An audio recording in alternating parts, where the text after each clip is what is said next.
दोस्तों, आप लोग कैसे हैं? उम्मीद करते हैं अच्छे होंगे। हमारे सतीश सर बोले हैं, जैसा कि आप लोग लाइक सब्सक्राइब नहीं कर रहे हैं, बात सत्य है। आप लोग लाइक सब्सक्राइब करते रहिए। हम बोले थे नहीं पढ़ाएंगे, लेकिन हम सोच रहे हैं ऐसा ना करें, पढ़ा दे रहे हैं। आप वो आपके मर्जी है, आप करेंगे या नहीं करेंगे, लेकिन हम तो यही कहेंगे कि आप लोग लाइक सब्सक्राइब कीजिए और साथ ही साथ आप लोग अभ्यास करते रहिए। एक सेट हम आपका खत्म करा चुके हैं, 822 MZ खत्म करा दिए हैं और आज कोड 822 MY 2020 का चालू स्टार्ट करेंगे। और बहुविकल्पी क्वेश्चन से हम जैसा कि कहे थे, बहुविकल्पी क्वेश्चन से A to Z पूरा क्वेश्चन बताएंगे। ये नहीं कि बहुविकल्पी क्वेश्चन एक नंबर का नहीं बताएंगे, सारे क्वेश्चन बताएंगे। हमारा नियम ये है। तो सीधे क्वेश्चन पाते हैं, ज्यादा बात नहीं करते हैं। आपका स्क्रीन पर क्वेश्चन दिख रहा होगा, निम्नलिखित में से कौन सा सअभाज्य संख्याओं में से एक युग्म में है। आपका 4 विकल्प दिया है और सअभाज्य पूछ रहा है। सअभाज्य होता क्या है? सअभाज्य आपको पता है सअभाज्य किसे कहते हैं? जिसका HCF यानी कि मौसा, आपको बता दे रहे हैं HCF, जिसका HCF एक होता है, जिसका HCF एक होता है। HCF मतलब हिंदी में मौसा,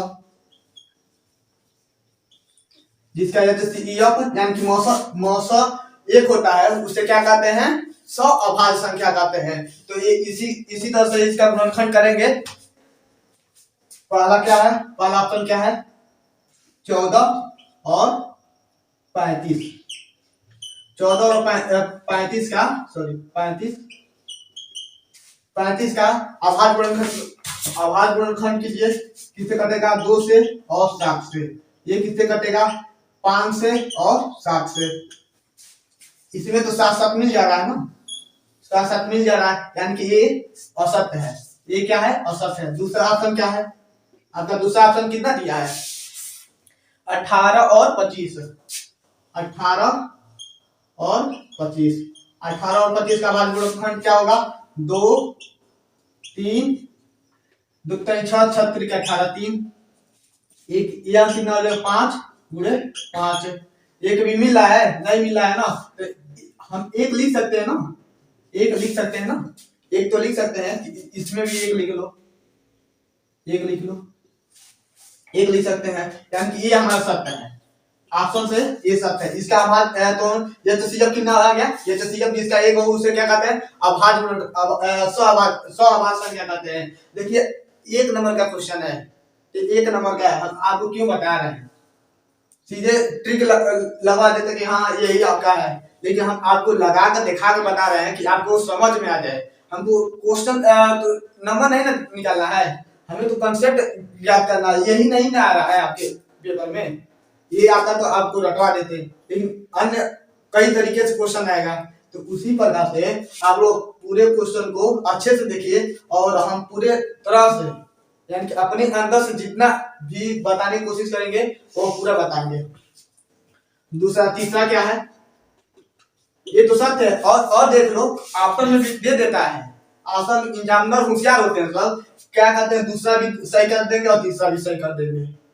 बच्चे एक लगा लेते हैं, कहते हैं कि हाँ ये सही है, ये तो सही है, और आगे देखते नहीं है। एग्जामिनर इसी पे नंबर काटता है, लेकिन बहुविकल्पी जब क्वेश्चन होता है तब लगाना चाहिए। 31 है, 3193, 3193 एक से कटेगा ही, और 31 किससे कटेगा? अपने आप से, 31 से ही। और एक से भी कटेगा, और उसके बाद से 3 से काटो, 3 से काटो कितना होगा? 3 से हो गया। उसके बाद से 31, इसमें भी मिल जा रहा है ना, 31 मिल जा रहा है। उसके बाद से चौथा में क्या दिया है? 32 और 62। 32 और 62। 32 को 2 गुणे पहले एक गुणे लिख लो, 1 गुणे 2 गुणे 2 गुणे 2 गुणे 2, 2 दूनी 4, 4 दूनी 8, 8 दूनी 16, 16 दूना 32 हो गया। और इसका कितना हो जाएगा? इसका कितना हो जाएगा? 1 गुणे 2 कितना बचा? 31, 31 यानी कि 31 अपने आप से। इसमें 2 मिल जा रहा है ना, 2 मिल जा रहा है, यानी कि आपका ऑप्शन नंबर दूसरा सत्य है। आपका ऑप्शन नंबर दूसरा 18 और 25 सत्य है। यही आपका आंसर हो गया। आपको डिटेल में पूरा लगा के बता दिए हैं। स्वअभाज्य संख्या, स्वअभाज्य संख्या पूछा है। स्वअभाज्य संख्या क्या होता है? जिसका एचसीएफ 1 होता है उसे स्वअभाज्य संख्या कहते हैं। अब क्या नेक्स्ट क्वेश्चन आते हैं। नेक्स्ट क्वेश्चन दिया है एक बिंदुओं इतना और इतना को मिलाने वाली रेखाखंड को एक संबंध 2 के अनुपात में अंतःविभाजित करती है तो बिंदु संबंध होगा। आपका चतुर्थांश से संबंधित क्वेश्चन है। ऑप्शन में चतुर्थांश पूछ रहा है, मतलब किस चतुर्थांश में प्लस माइनस। आप लोग अच्छे से इसका स्क्रीनशॉट लेते रहिए और अच्छे से रिवीजन करते रहिए। एक सेट हम खत्म करा दिए हैं, आप लोग पीछे रह जाएंगे। आप लोग साथ में ही पढ़िए, साथ में पढ़ेंगे सही रहेगा। दिया है एक बिंदु ए मान लो कितना दिया है 7 -6 और बी कितना दिया है, मान लेते हैं दिया है कितना 3,4 को मिलाने वाली रेखाखंड एक संबंध 2 रेखाखंड कितना दिया है, एक संबंध 2 यानी कि M1 और M2 का मान दिया है। अंतःविभाजन करती है। अंतःविभाजन का सूत्र किसी को पता है? अंतःविभाजन पहले वाले आंसर पेपर में जिसमें 822 EMZ था उसमें हम अंतःविभाजन और बाह्य विभाजन के बारे में एकदम विस्तार से चर्चा किए थे। इसका सीधे सूत्र बताते हैं अंतःविभाजन का।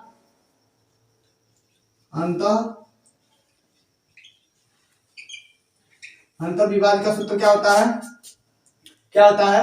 M1 X2 प्लस अंतः में प्लस होता है और बाह्य में माइनस होता है। सिर्फ एक ही सूत्र है, लेकिन अंतः में हो जाएगा प्लस और बाह्य वाला में हो जाएगा माइनस।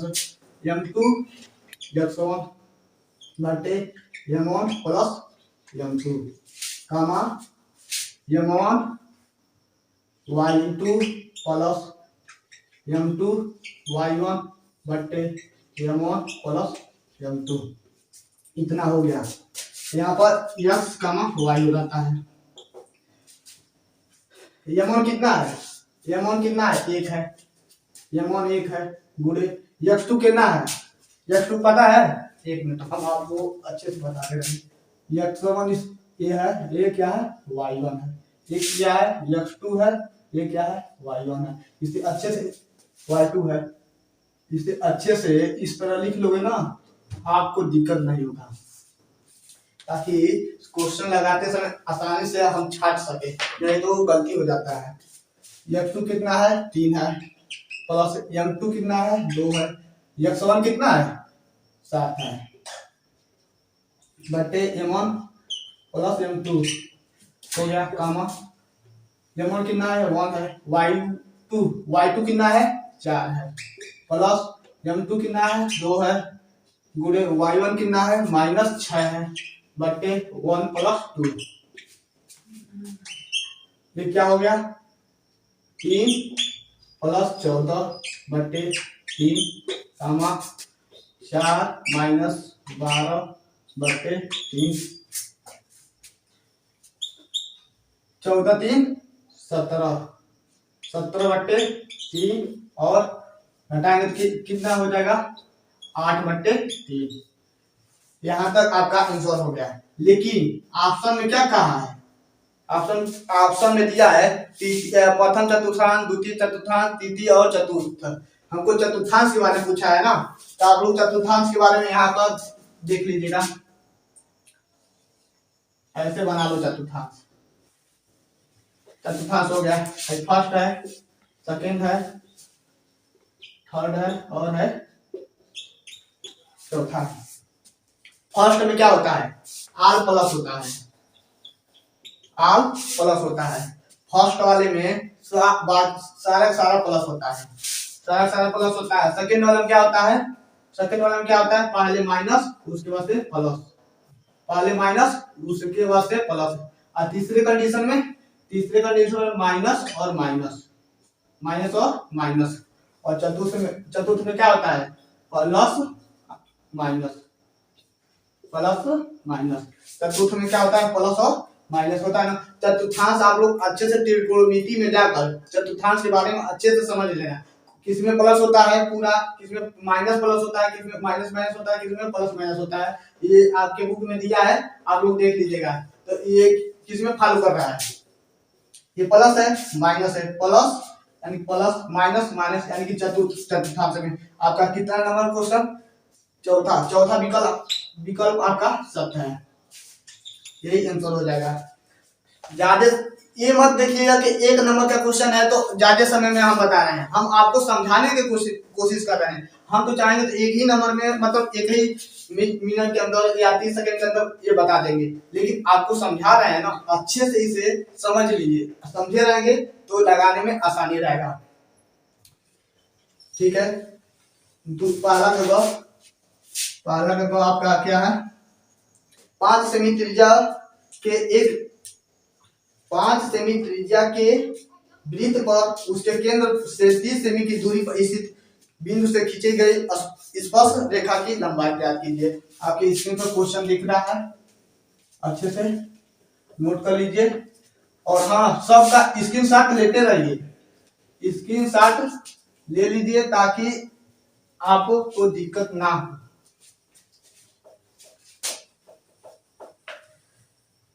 हमारे कंप्यूटर महोदय बोल रहे हैं कि आप पढ़ा रहे हैं लेकिन कुछ फायदा नहीं हो रहा है, बच्चे देख नहीं रहे हैं, तो ऐसा गलती मत कीजिए। 5 सेमी त्रिज्या वाले एक ब्रिज बना लो, मान लेते हैं एक ब्रिज हो गया, बढ़िया बन गया क्या। 5 सेमी के त्रिज्या के ब्रिज, ये कितना सेमी का है, 5 सेमी का, इसको कुछ नाम दे दो ओ। 5 सेमी त्रिज्या के वृत्त पर उसके केंद्र से 30 सेमी सॉरी 13 सेमी के ये कितना है टोटल, ये कितना है 13 है ना, 13 सेमी दूरी पर स्थित बिंदु से खींची गई स्पर्श रेखा की लंबाई। यहाँ कोई स्पर्श रेखा है, स्पर्श रेखा है, आप लोग अच्छे से बनाइएगा। हो गया, इसको मिला दो। हमको क्या पूछा है, स्पर्श रेखा की लंबाई, मान लेते हैं ए हो गया तो ये बी हो गया। हमको यहाँ से ओ और ए का मान 13 सेमी दिया है, और त्रिज्या ये भी है ना, ये क्या है त्रिज्या है, ये भी त्रिज्या है, तो ये कितना हो जाएगा, त्रिज्या कितना हो जाएगा 5 सेमी होगा ना। 5 सेमी ये दिया है, केंद्र से परिधि तक खींचे हैं, तो केंद्र से परिधि तक क्या होता है त्रिज्या होता है ना, तो त्रिज्या 5 सेमी, ये कितना है, ये टोटल कितना है 13 सेमी।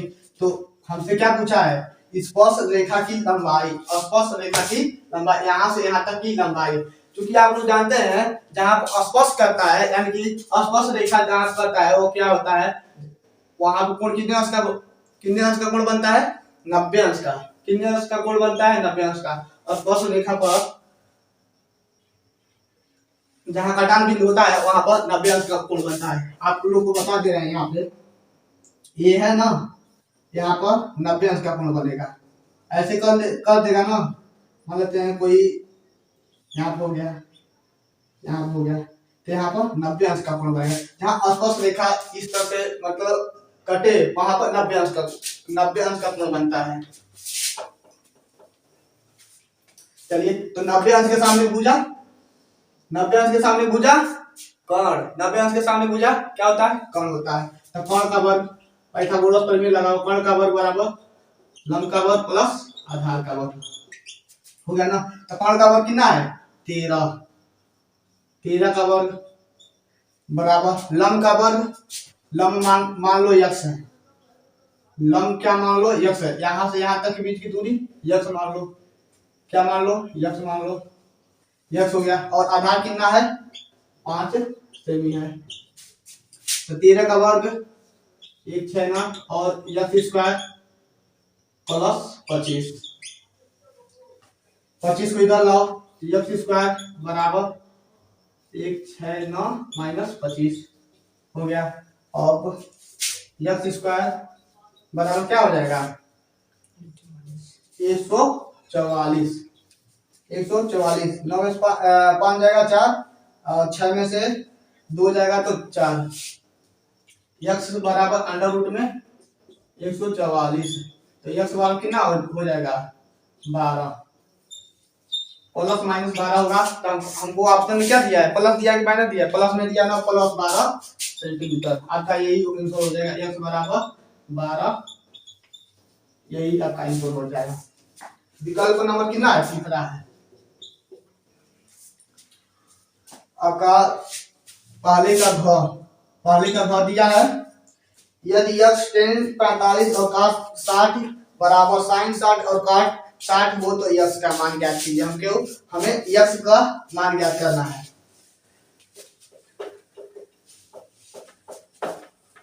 यक्स का मान आइए ज्ञात करते हैं।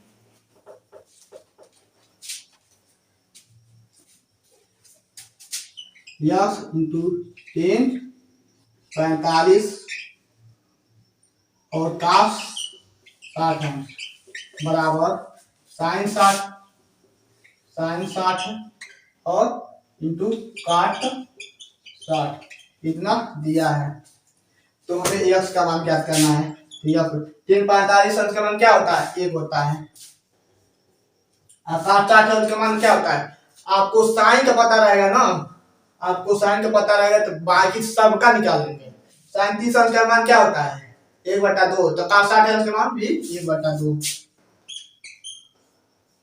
ये हम आपको किसी अन्य वीडियो में बता देंगे कैसे निकाला जाता है, आपको कभी भूलेगा नहीं। cos 60 अंश का क्या होता है 1/2, और sin 60 अंश का मान कड़ी में 3/2, कड़ी में 3/2, कड़ी में 3/2। और cot 60 अंश का मान क्या होता है, cos 60 अंश का मान 1/कड़ी में 3 हो गया ना। तो देखो जो कटने वाला है उसे काट दो, कड़ी में 3 कट गया, तो यक्स बट्टे 2 गुणा करा दो और 1/2।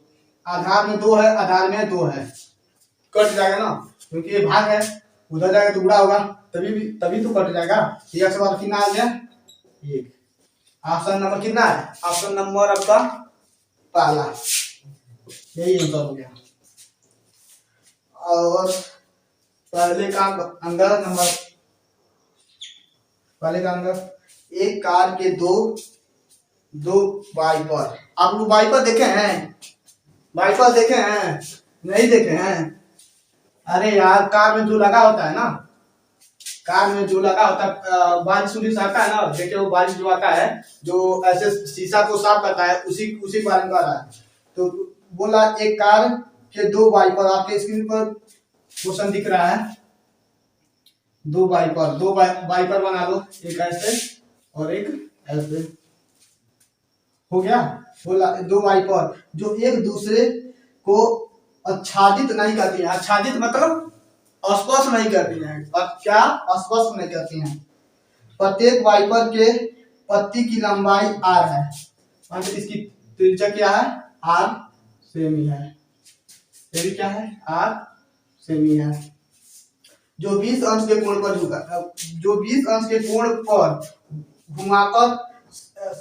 घूमकर सफाई कर सकता है, 20 अंश के कोण पर घूमकर सफाई कर सकता है, तो उसके मतलब सफाई किए गए उसका क्षेत्रफल ज्ञात करना है, कितने अंश पर घूमा है 120 अंश, कितने अंश पर घूम रहा है 120 अंश, इतना हो गया ना। ऐसे बनेगा ना, वाइपर ऐसे करता है ना, क्यों साफ करेगा, ऐसे ना करेगा, ऐसे ना करता है, वही बना रहे हैं। तो क्या, तो हमको इसी का क्षेत्रफल पूछ रहा है, इसी का क्षेत्रफल पूछ रहा है। इसका क्षेत्रफल कैसे ज्ञात करेंगे, इसका क्षेत्रफल कैसे ज्ञात करेंगे बताइए। r दिया है और 120 अंश दिया है, थीटा का मान 120 अंश, 120 अंश, और r बराबर इसका मतलब त्रिज्या जो है वो r दिया है, कोई अंक दे दिया है, तो हम कैसे ज्ञात करेंगे। आप लोग त्रिज्यखंड का क्षेत्रफल जानते हैं? आइए, त्रिज्यखंड का क्षेत्रफल, त्रिज्यखंड का क्षेत्रफल क्या होता है? पाई आर स्क्वायर थीटा बटे 360। ये होता है ना आपका चैप्टर 12 या 13 होगा लगभग में, वही सवाल है। पाई पाई पाई आर स्क्वायर थीटा बटे 360 है। पाई का मान नहीं पता, पाई का मान 3.14 होता है या 22/7 होता है, पाई का मान नहीं रखते हैं।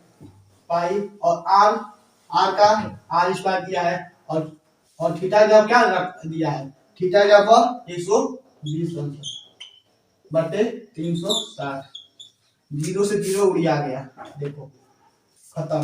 अब 12 कम 12 बातियां 36, तो क्या हो गया 1/3 पाई आर स्क्वायर। इसी में दिया क्या और आगे तक दिया है, कहाँ तक दिया है? हाँ 1/3 पाई आर स्क्वायर। ऑप्शन नंबर कितना है? ऑप्शन नंबर तीसरा, यही आपका सत्य है। ये क्यों मैं समझ लेना है, 3 है, बात है 36। तो आगे का क्वेश्चन आपका क्या है? पहले का 4 देखिए, एक एक नंबर में दिया है, एक एक नंबर में दिया, लेकिन बहुत बड़ा बड़ा दिया है। ये समझ लीजिए 2 नंबर में भी आ सकता है, ये नहीं कि ये बहुविकल्पी है तो चलो हो जाएगा। ऐसा गलती कभी भी मत करना, बहुविकल्पी ट्रिक लगा दे रहे हैं, ऐसा कभी गलती मत करो, अभ्यास करो। ये 2 नंबर में पूछ सकता है, बड़ा बड़ा क्वेश्चन दिया है। 2020 में बहुविकल्पी नहीं दिया है, वो बहुत अधिक ज्यादा समय लगेगा। एक समान वर्ष में 53 रविवार होने की प्रयेक्षता ज्ञात कीजिए। अगला क्वेश्चन है 4 नंबर, एक समान वर्ष में, समान वर्ष क्या होता है यार? और कोई वर्ष होता है क्या? यानी समान, यानी कि एक जो हमेशा एक समान हो, यानी कि एक समान वर्ष में क्या होता है? एक समान वर्ष में रवि क्या दिया है? हाँ, एक समान वर्ष में 53 रविवार होने की प्रयेक्षता। एक समान वर्ष में 53 रविवार होने की प्रयेक्षता। तो एक साल में कितने दिन होते हैं? एक साल में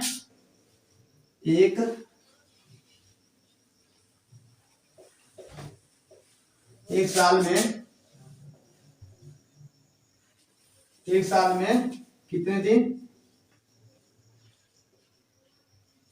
कितने दिन? 365 होता है। किसी जब लीप वर्ष होता है ना तो 66 आ जाता है, जब लीप वर्ष होता है तब 66 आता है, लेकिन समान के लिए क्या है ना तो 65 लिखते रहेंगे। तो हमें पूछा है 35 रविवार होने की प्रयेक्षता। तो 35 रविवार होने की प्रयेक्षता क्या होगा? देखो 365 दिया है ना, 365 यहाँ लिख लो और इसे 7 से भाग कर दो। 7 से क्यों भाग कर रहे हैं? एक सप्ताह में कितने दिन? 7। तो कितने बार में जाएगा? 7 25 35 कट गया और 1 15, 7 दूनी 14, कितना बचा? 1, शेष पर 1 बच जा रहा है, यानी कि यहाँ पर 300 क्या लिख सकते हैं? 364 प्लस 1 दिन, कितना हो गया ना? ऐसे लिख सकते हैं ना, इसे रफ कर दो, हो गया। तो 364 में जो 364 है, इसमें कितने तो सप्ताह हो सकते हैं? 364 में कितने सप्ताह? 364 में कितने सप्ताह हो सकते हैं पता है? अरे यार 364 को भाग करोगे किससे? निकला था ना, कितना निकला था? 7 5 35, 7 से भाग करोगे 7 5 35, 52 सप्ताह, यानी कि 52 सप्ताह, 52 सप्ताह प्लस 1 दिन, 52 सप्ताह होगा और 1 दिन होगा। ये देखो, ये 7 नंबर में क्वेश्चन पूछता है, लेकिन बहुविकल्पी दिया है 1 नंबर में, बहुविकल्पी 1 नंबर में दिया है। 7 नंबर का क्वेश्चन है, ये मत समझ लेना कि 1 नंबर का है, 1 नंबर का ये नहीं है क्वेश्चन, ये 7 नंबर का क्वेश्चन है। हम अपने अनुभव अनुसार से बता रहे हैं, 7 नंबर का क्वेश्चन है। 52 सप्ताह प्लस एक दिन हो गया ना, तो 52 सप्ताह तो कंफर्म है, लेकिन तिरपन तिरपनवा जो होगा, 52 सप्ताह तो हो गया, लेकिन 53वां रविवार पूछ रहा है ना, 53वां रविवार कब होगा, लेकिन 53 रविवार कब आएगा, तो यानी कि उसके बाद से क्या हो सकता है, तो 52 तो कंफर्म है, और उसमें एक दिन में तो रविवार भी हो सकता है, सोमवार मंगल बुध भी, फिर मतलब ये सातों में से कुछ भी हो सकता है, तो उसके लिए क्या होगा, रवि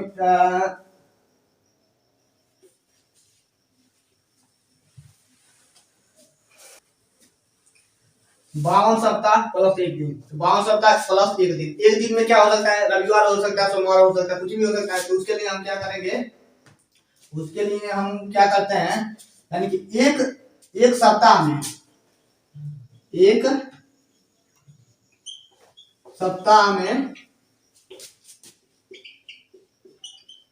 कितने दिन, तो 7 दिन। एक सप्ताह में कितने दिन होते हैं, 7 ही दिन होते हैं ना, तो 53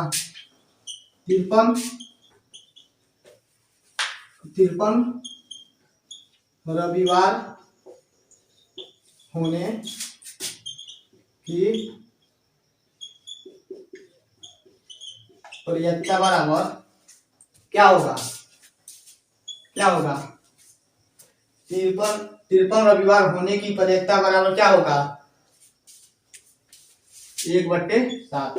1/7 कहां से आया है आपको पता है, तो आप लोग जानते हैं कि अनुकूल होने की प्रयत्ता बटे कुल प्रयत्ता क्या होता है, प्रयत्ता के अनुकूल 53 पूछा है ना, 53 सही है, प्रयत्ता के अनुकूल, या तो इसका सूत्र होता है होने की प्रयत्ता, यानी 53 रविवार होने की प्रयत्ता बराबर क्या होता है,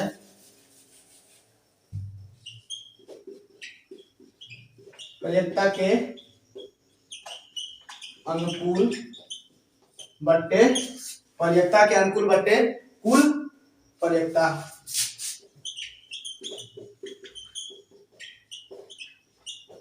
कुल प्रयत्ता यही होता है, कुल प्रयत्ता या कुल परिणाम मान लो, हाँ कुल परिणाम, यानी कुल परिणाम यही ना, प्रयत्ता नहीं सॉरी परिणाम होगा, कुल परिणाम प्रयत्ता के अनुकूल बटे कुल परिणाम, तो प्रयत्ता के अनुकूल क्या है, प्रयत्ता के अनुकूल हमको एक है, प्रयत्ता के अनुकूल हमें 1 है, और कुल परिणाम कितना है, 7 है, यही आपका आंसर हो गया। एक ऑप्शन से देखो, ऑप्शन से हम बता दे रहे हैं, आप 2-3 नंबर या 4 नंबर पूछेगा क्वेश्चन, लेकिन बहुत विकल्पी पूछा है, तो बहुत विकल्पी में आपको लगाना है ना, तो 365 दिया है ना, 365 इतना करो, एक बच रहा है ना, तो एक ऊपर लिख लो, 7 नीचे लिख लो, क्योंकि एक सप्ताह में 7 ही दिन होते हैं, लेकिन हाँ एक कंडीशन और है कि परीक्षा में कभी भी एक से अधिक मान नहीं आता है, एक से अधिक मान नहीं आएगा, एक से अधिक मान कभी नहीं आता है, एक के बराबर या एक से छोटा ही रहता है, इससे बड़ा नहीं आ सकता है, चाहे कोई भी परीक्षा का सवाल हो। आपके नेक्स्ट क्वेश्चन पे आते हैं, आप लोग स्क्रीनशॉट लेते रहिएगा। आपका नेक्स्ट क्वेश्चन क्या है, स्क्रीन पर दिख रहा होगा, दूसरा का क दिया है, सिर कीजिए कि एक त्रिभुज की 2 भुजाएं के मध्य बिंदु को मिलाने वाली रेखा तीसरी भुजा के समांतर होती है। आप लोग चित्र बना लीजिए, देखिए 1 नंबर में क्वेश्चन दिया है, लेकिन कितना नंबर में पूछेगा, 6 या 7 नंबर में पूछना चाहिए, लेकिन 1 नंबर में दिया है, आप लोग सिर्फ नहीं कर पाएंगे। 1 नंबर में पूछेगा तो आप लोग कहेंगे छोड़ो यार 1 नंबर का है, लेकिन बहुत बहुत बड़ा है, 6 नंबर में इसको देना चाहिए। आप बता रहे हैं, एक त्रिभुज हो गया ना, अच्छा देखो एक त्रिभुज हो गया ना, दिया है एक त्रिभुज, सिद्ध कीजिए कि एक त्रिभुज की 2 भुजाएं के मध्य बिंदु, 2 भुजाएं के मध्य बिंदु, यानी कि एक भुजा ए, इसका मध्य बिंदु, क्वेश्चन पढ़ते रहो और लिखते रहो, मध्य बिंदु को मिलाने वाली रेखा तीसरी भुजा की क्या होगी, समांतर होगी, यानी कि इसके समांतर ये होगा, इसके समांतर ये होगा, ये हमें दिखाना है। इसे मान लेते हैं ए बी, इसको सी, इसको क्या मान लेते हैं, पी मान लो, पी और क्यू, ऐसे मान लो, ऐसे मान लिए ना, और बिंदु ए का निर्देशांक क्या होगा, बिंदु ए को मान लो, ए को क्या हो सकता है x1 और y1, बी को क्या मान लो x2 y2, और सी को क्या मान लो x3 और y3 मान लो। तो लिखो यहाँ पे क्या है x1 कामा y1, यहाँ पर x2 कामा y2, यहाँ पर x3 कामा y3, इतना लिख लो। अब दिया है क्या, इसके मध्य बिंदु इतना हो गया त्रिभुज की दो भुजाओं के मध्य बिंदु। तो ये मध्य बिंदु है ना, ए बी के, ए और बी के बीच क्या है पी है ना, तो पी बिंदु का निर्देशांक क्या होगा, पी बिंदु का निर्देशांक क्या होगा, यानी मध्य बिंदु का निर्देशांक क्या होता है, सूत्र आप लोग जानते होंगे, मध्य बिंदु का निर्देशांक, मध्य बिंदु का निर्देशांक क्या होता है x1 प्लस x2 बटे 2 y1 प्लस, दिख रहा है नहीं दिख रहा है, y1 प्लस y2 बटे 2, यही आपका सूत्र होता है। मध्य बिंदु का निर्देशांक क्या होता है x1 प्लस x2 बटे 2 y1 प्लस y2 बटे के 2 होता है। अब इसी सूत्र को देखो, यानी कि x1 क्या हो जाएगा, डायरेक्ट कर रहे हैं, एक नंबर का क्वेश्चन हम डायरेक्ट लिख नहीं रहे हैं, या लिख लो नहीं कहोगे, मध्य बिंदु का निर्देशांक, मध्य बिंदु का निर्देशांक क्या होगा, यानी कि ए बी के मध्य बिंदु P का, इस तरीके से भाषा में ए बी के मध्य बिंदु P का निर्देशांक क्या हो जाएगा, क्या होगा x1 प्लस x2 बटे के 2 y1 प्लस y2 बटे के 2, ये हो जाएगा। और AC के मध्य बिंदु Q का निर्देशांक क्या होगा, AC के मध्य बिंदु Q का निर्देशांक क्या होगा x1 प्लस x3 बटे के 2 और y1 प्लस y3 बटे के 2, x1 है x3 है y1 है और y3 है, हो गया।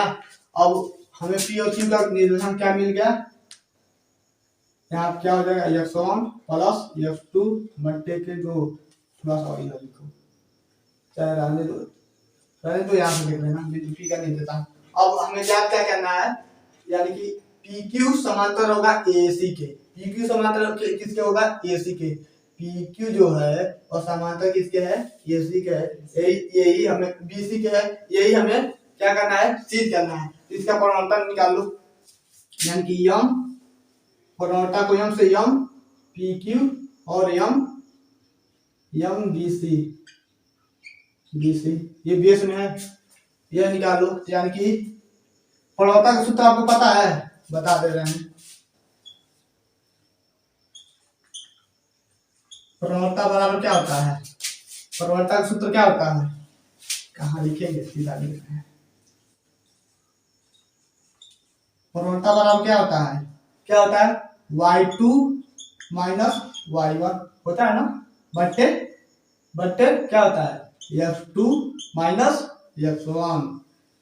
अच्छे से याद कर लो, ये परिवर्तन का सूत्र है, यानी कि m बराबर y2 माइनस y1 बटे के x2 माइनस के x1, ये सूत्र है। इसका परिवर्तन निकालो, PQ का परिवर्तन लिखो, PQ का परिवर्तन, PQ का परिवर्तन क्या होगा, PQ का परिवर्तन यानी P का मान कितना दिया है, P का जो है x1 प्लस x2 बटे 2 दिया ना, तो x1 प्लस x2 दिया ना, और y1 प्लस y2 बटे 2, तो हमें x2 minus y2 minus y1 है ना, y2 माइनस y1, तो y2 के जवाब क्या है y2 की जगह पे y2 कितना है, y2 नहीं समझ आ रहा है, एक मिनट, x1 लिख लो यहाँ पे प्लस f2 बट्टे के 2 कामा y1 प्लस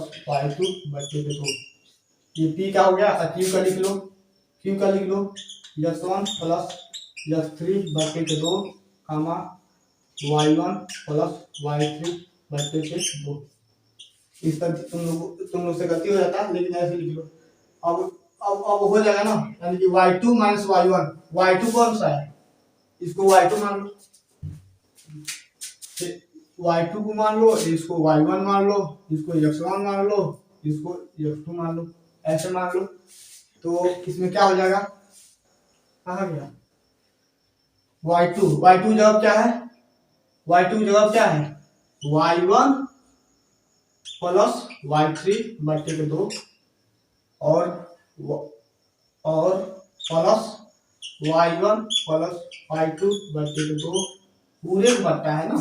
अब पूरे के बट्टा x2 माइनस x1, x2 कितना है, x2 कितना है, x1 प्लस x3 बट्टे के 2 प्लस x1 प्लस x2 बट्टे के 2, इतना हो गया। अब देखो एक नंबर में क्वेश्चन दिया है, लेकिन देखो कितना बड़ा हो रहा है, एक नंबर में क्वेश्चन दिया है आपका, हो गया ना, ये आपका एक नंबर में क्वेश्चन दिया है, एक नंबर में क्वेश्चन दिया है PQ की पड़ोता y2 माइनस, सॉरी यहाँ पर माइनस है ना, यहाँ पर माइनस है, ये y2 minus y1 x2 minus x1 हो गया ना। अब इसका हर बराबर कर लो, दो है यानी कि हर बराबर है, यानी कि इसको क्या क्या लिख सकते हैं, y1 plus y2 minus y1 plus y2 बट्टे के 2, हर बराबर है ना, तो ऐसे लिख सकते हैं। सॉरी, जब कोष्टक जो इसको हर बराबर करेंगे तो करेंगे, या माइनस हो गया, ये प्लस है ना, जब गुणा करेंगे तो क्या हो जाएगा माइनस, ये माइनस। एक बार मिला लेते हैं, क्या है y1 प्लस y3 है ना, सॉरी y3 है, y3 minus y1 minus y2 बटे 2 पूरा बट्टा x1 plus x3 minus x1 minus x2 बटे के 2 बटे के 2, 2 से 2 कट जाएगा, इसका हर और इसके हर के जब पलटी करेंगे ये कट जाएगा, और इसमें कुछ कटने वाला है y1 और x1 कट गया, तो क्या क्या आ गया आपका क्या आया, क्या आ गया y3 माइनस y2 बटे के x3 माइनस x2। ये देख लो एक नंबर का क्वेश्चन है, कितना दुर्भाग्य की बात है, एक नंबर का क्वेश्चन इतना बड़ा दिया है, इतना बड़ा दिया है। अभी हमें एक दिखाया है ना, PQ का प्रवणता दिखा है ना, अभी BC का भी दिखाना पड़ेगा, BC का प्रवणता लिख लो, BC का प्रवणता, यदि दोनों प्रवणता बराबर होता है तो ये मतलब एक दूसरे के समांतर होंगे, तो BC की प्रवणता क्या हो जाएगा, यानी कि क्या होता है y2 माइनस y1, यानी कि y3 माइनस y2 बट्टे बट्टे बट्टे में क्या x3 माइनस x2। देखो ध्यान से देखो, PQ वाला प्रवणता देखो और BC वाला प्रवणता देखो, बराबर है कि नहीं बराबर, बराबर है ना, तो दिखा सकते हैं m PQ बराबर है m BC के, यही हमें सिद्ध करना था, सिद्ध हो गया। देखो एक नंबर का क्वेश्चन है, कितना बड़ा दिया है, ठीक है, आप लोग अच्छे से देख लेना, समझ लेना, एक दो बार देखोगे ना समझ आ जाएगा, एक बार ही देखोगे तो समझ आएगा, लेकिन 2 बार अच्छे से एकदम ध्यान से देखो ना, आपको पक्का समझ आ जाएगा। दूसरा क्वेश्चन है, दूसरा ख पर आ जाते हैं, इसका मान ज्ञात करना है, ठीक है, मान ज्ञात करना है, अच्छे से इसका स्क्रीनशॉट ले लो, ले लिए, ठीक है।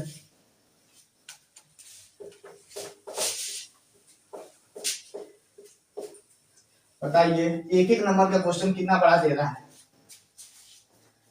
इसी में ना समय लगता है।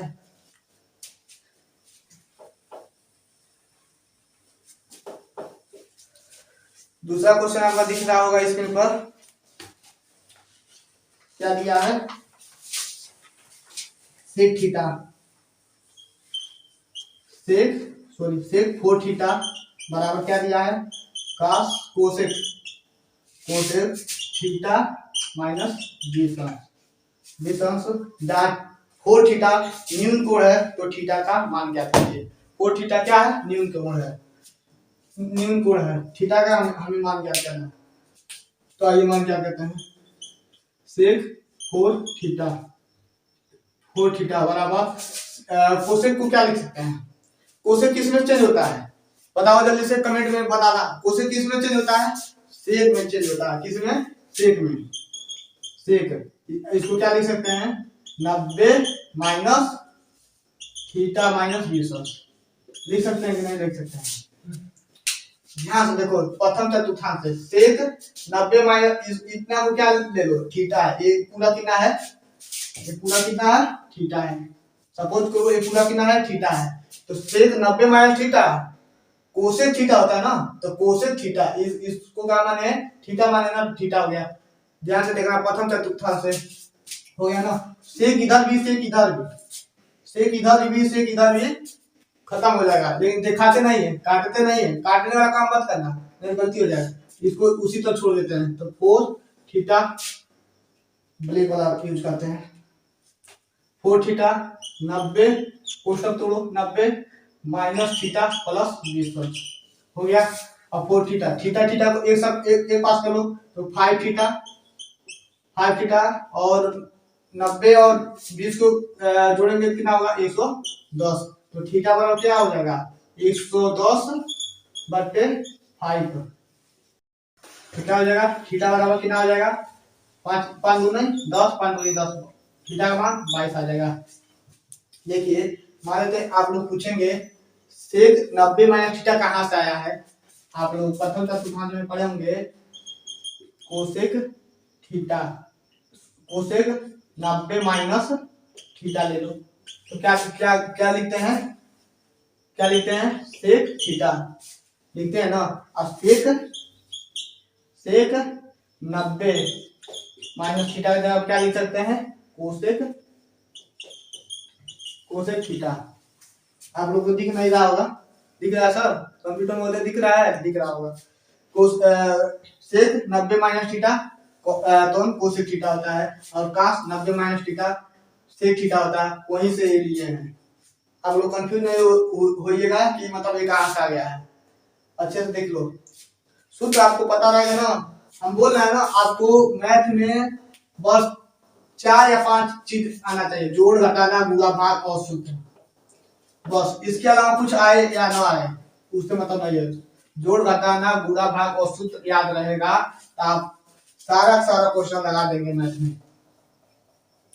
जब आकाश सर है तो किस बात का डर है यार तुम लोग, हम है ना, हम पूरा अंसार सॉल्व करा देंगे, अंसार सॉल्व करा के जाओ करके जाओगे ना, हम बोल रहे हैं जितना हम पढ़ा रहे हैं उतना पढ़ लो, 70 प्लस हमारा चैलेंज मिलेगा, 70 प्लस जरूर मिलेगा, सिर्फ अंसार से। यदि अंसार भी किए हो और अपना परिस्थिति भी किए हो तो 95% कोई रोक नहीं सकता है, सिर्फ मैथ में हम खुद अपने अनुभव से बता रहे हैं, इतना नंबर जरूर आपको मिलेगा। ठीक है, ज्यादा बात नहीं करते। आपका नेक्स्ट क्वेश्चन है, ए बी सी डी 14 सेमी भुजा का एक वर्ग है, बी सी डी को केंद्र मानकर 4 समान वृत्त इस प्रकार खींचे गए हैं कि प्रत्येक वृत्त शेष 3 वृत्तों में से 2 वृत्त को बाह्य रूप से स्पर्श करता है, जैसा कि चित्र में दर्शाया गया है। छायांकित भाग का क्षेत्रफल ज्ञात कीजिए। आपको स्क्रीन पर पूरा क्वेश्चन हम करवा देंगे, आप लोग क्वेश्चन स्क्रीन से नोट कर लीजिएगा। ठीक है, चित्र बनाते हैं, चित्र आपका बनाया है, पहले वर्ग बनाते हैं, पहले वर्ग बनाया है क्या, 14 सेमी का वर्ग बनाया है, 14 सेमी का वर्ग बनाया है। और इसको ए मान लो, बी मान लो, सी और डी। बोला है ए बी और सी और डी को केंद्र मानकर एक वृत्त खींचते हैं। इसको केंद्र मान लेते हैं, वृत्त बनाते हैं। बन गया, ज्यादा बड़ा बन गया क्या? और इसको केंद्र मानकर वृत्त बनाते हैं, और इसको केंद्र मानकर, आप लोग अच्छे से बनाइएगा, इसको केंद्र मानकर आप लोग अच्छे से बनाइएगा, इसे वृत्त अच्छे से बनाइएगा। हम बनाते हैं लेकिन प्रकार और लड़ा प्रकार रहता है, हम चित्र नहीं बना पाते हैं। तो इसको केंद्र मानकर बनाओ जो स्पर्श करता हो, काटे नहीं, उसको सिर्फ स्पर्श करे। ज्यादा बड़ा बड़ा हो जा रहा है।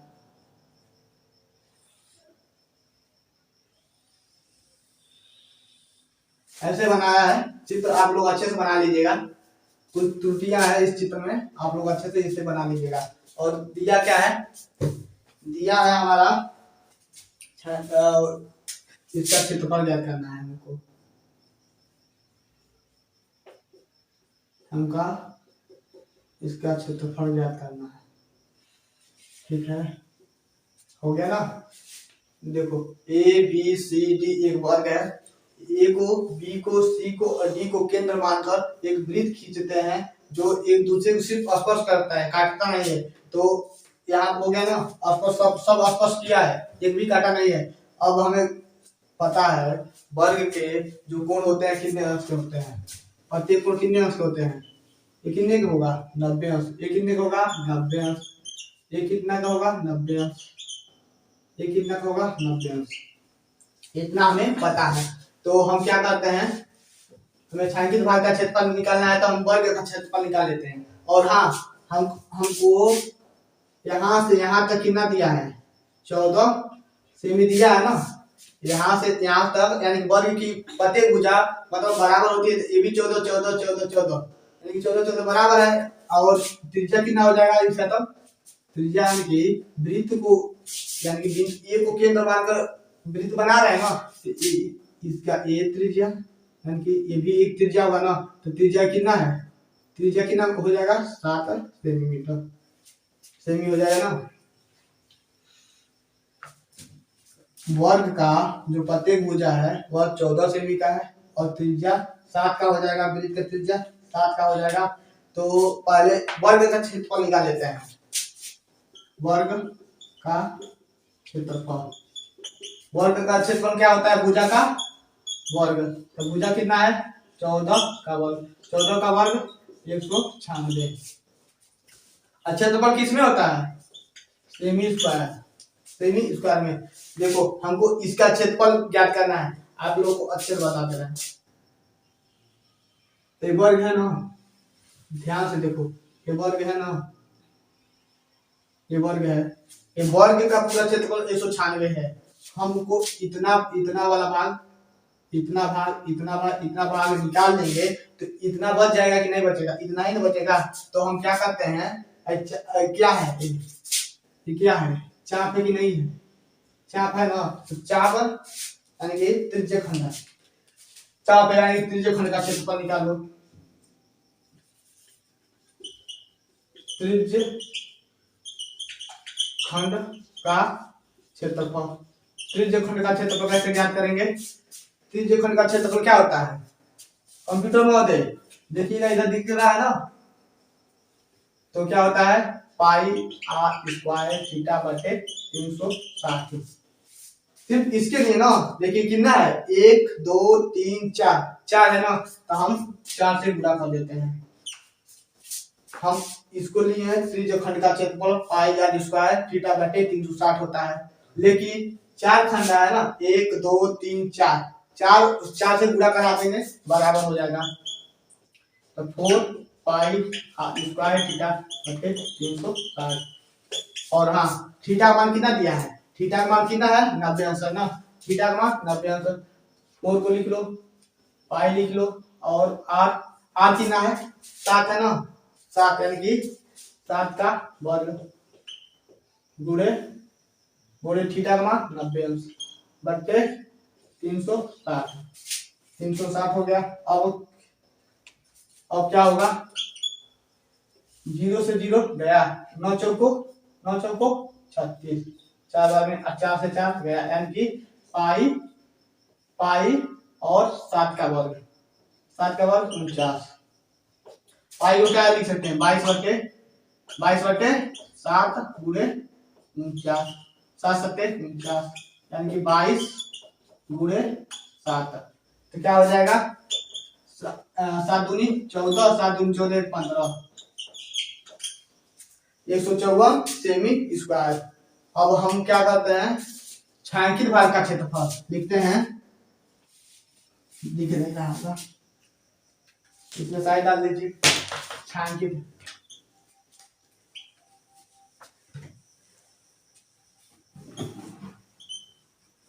भाग का छायांकित भाग का क्षेत्रफल बराबर वर्ग का क्षेत्रफल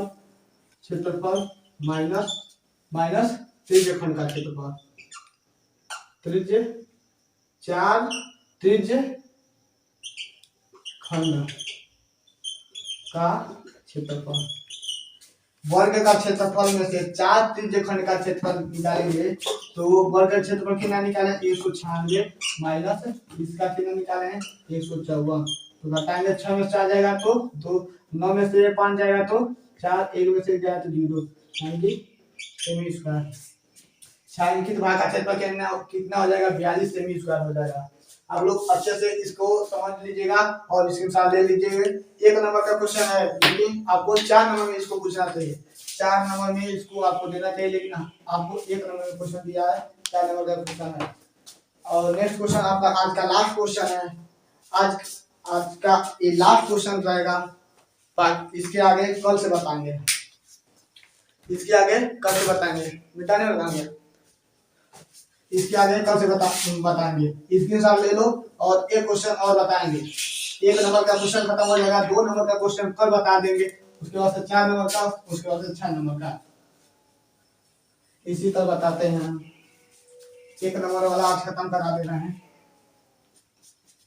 वीडियो लंबा होगा, इसलिए होगा, लेकिन बहुत इसलिए होगा क्योंकि बहुत विकल्पी क्वेश्चन जो है 1 नंबर वाला और 4 नंबर के हिसाब से पूछा है, इसलिए बड़ा हो रहा है। आप लोग अच्छे से समझ लीजिए। एक थैले में 5 लाल और कुछ नीली गेंद है। एक थैला है जिसमें 5 लाल हैं प्लस कुछ नीली हैं,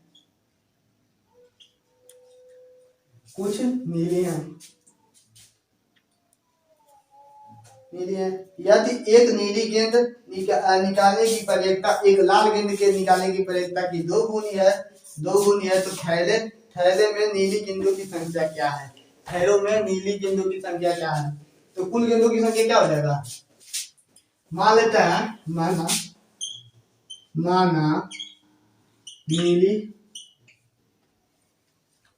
नीली गेंद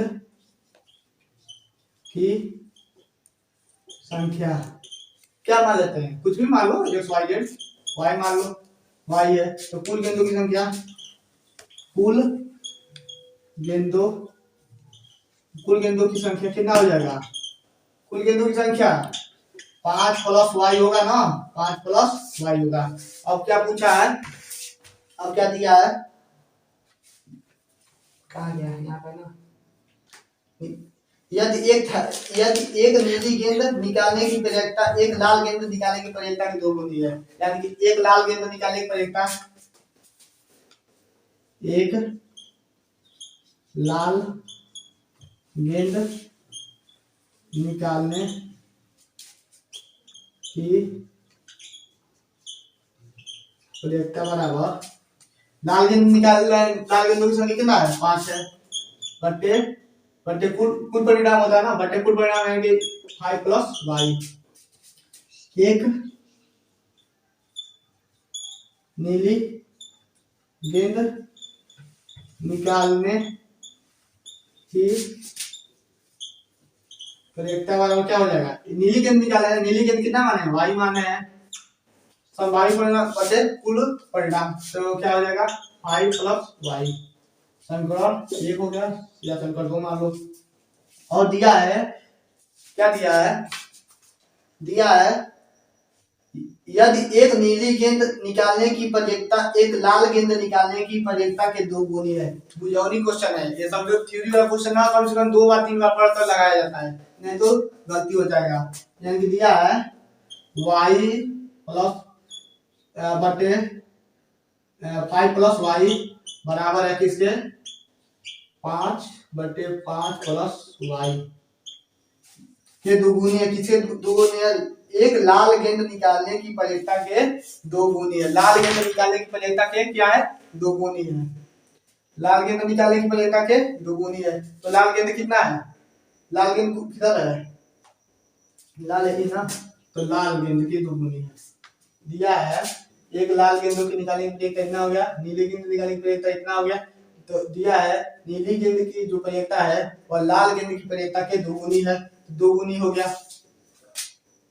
इसका हर बराबर है ना, तो हर से हर काट लो, हर से हर तो खत्म हो गया।